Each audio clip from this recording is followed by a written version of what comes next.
Hey everybody, it's Jason Blaha here with Jason Blaha Strength and Fitness, and today I thought I would chat with you guys and gals a little bit about the real problem with fake natties online. But a quick reminder, if you guys will please click a like and drop me a comment down below, I'd appreciate it so much.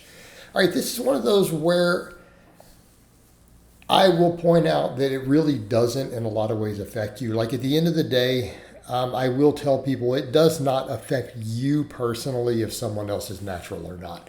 And on some level, I would say, look, quit worrying about it, in terms of just everyone obsessed over if someone's natural or not. In certain ways, it doesn't matter. However, I will say there is still great harm in people being fake natties, okay? And I think we need to understand the difference, right? We need to understand the difference. It's one thing for someone to just, not say anything, right? No problem. That's fine. It's another thing for people to actively promote and market their natty status. The big obvious one is obviously the selling of products. It's a scam. Okay, it's absolutely a scam. But I think there's a deeper thing that needs to be said is the fact that people being fake natties I've seen it discourage people from lifting because the problem is so many people out there have set a standard, right? They've set a standard through heavy amounts of Photoshop, plenty of PEDs, all this stuff that people do online instead of how they really look or how that would look if they never used anything, right? If they've never used trim, right? I mean, let's be fair.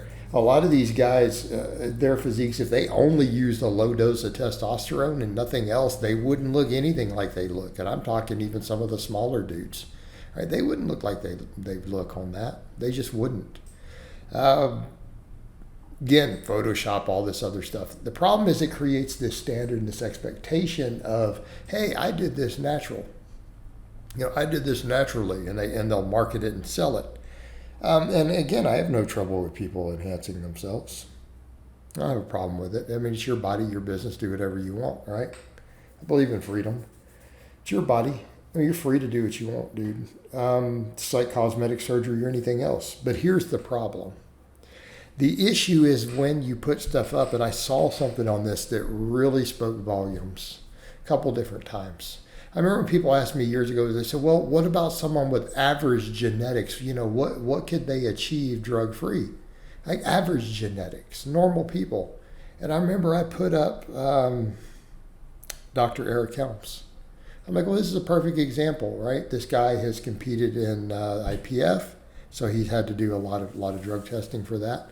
I know people are going to say, but he's not lifetime natty. He did a cycle and admitted it long time before all that. I'm aware of that. But it was only a single cycle of a oral. Okay, we're aware of this. Everyone knows this. It was in the, back in the day. He documented it on bodybuilding.com. But realistically, he's obtainable natural.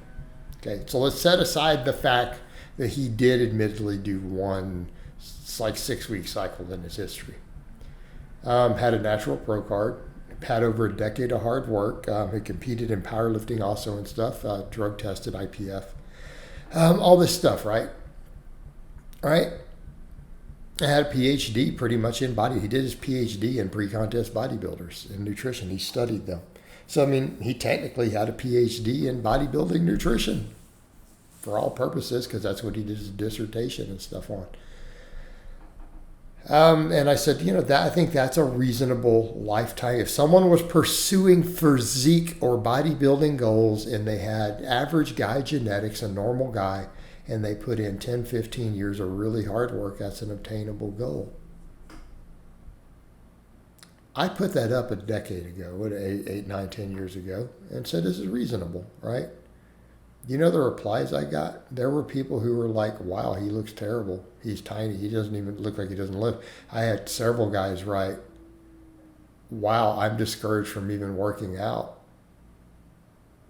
I actually had some people write stuff like, I feel like giving up lifting. They're like, if that's the best I can expect to be at, if I put in 10 years of work, I'm discouraged from even working out. Okay? Let that sink in.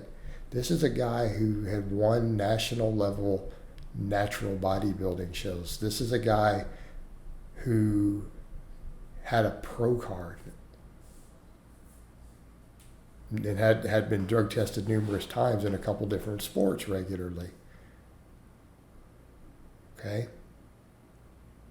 People were like, I don't even want to lift. Like, this is discouraging. I saw the same thing. I saw like Ben Carpenter put up a guy. He did his responses. He goes, but this is a great natural physique and normal lighting. This guy put up the thing, said, man, I've been working out 5 days a week for 17 years. But the guy just had no tan, normal lighting, just kind of relaxed, shirtless, did a little bit of stuff. And there were people whose responses were, what did he do? Did he not go to the gym? Like, you talk about wasting 17 years of your life. The guy looked good. The guy was fit. He was in shape. He looked like a guy who worked out. He was in shape. But because of internet standards, when you take someone who is actually natural and not a genetic freak, he's like, yeah, I've been training 5 days a week for 17 years. I've been working out. Puts his results up, and I thought the guy was in shape. I think most people, the average person outside of the fitness world, would have looked at that guy and be like, yeah, he's in shape.